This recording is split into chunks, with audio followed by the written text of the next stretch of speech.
ایک شخص نے حضرت علی رضی اللہ تعالی عنہ سے سوال کیا کہ اے شیر خدا موت کیا ہے؟ تو حضرت علی رضی اللہ تعالی عنہ نے فرمایا اگر میں تجھے حقیقت بتاؤں موت کیا ہے تو تم یقین نہیں کرو گے۔ اس شخص نے کہا آپ بتائیں میں یقین کروں گا۔ مولا علی نے فرمایا تو پھر سنو موت زندگی ہے۔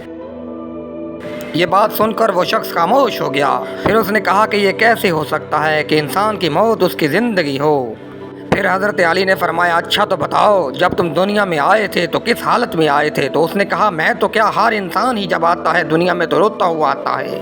مولا علی نے فرمایا کہ وہ رو اس لیے رہا ہوتا ہے کیونکہ جب وہ ماں کے پیٹ میں ہوتا ہے اس کو یقین ہوتا ہے کہ وہی اس کی زندگی ہے، اور جب وہ دنیا میں آتا ہے تو اسے ایسے لگتا ہے جیسے اس کی موت ہونے لگی ہے، اس لیے وہ رو رہا ہوتا ہے۔ اور جب انسان دنیا سے جاتا ہے تو لوگ روتے ہیں کہ اس کی موت ہو گئی ہے، مگر حقیقت میں تو وہ اپنی اصل زندگی کی طرف لوٹ رہا ہوتا ہے۔ سبحان اللہ۔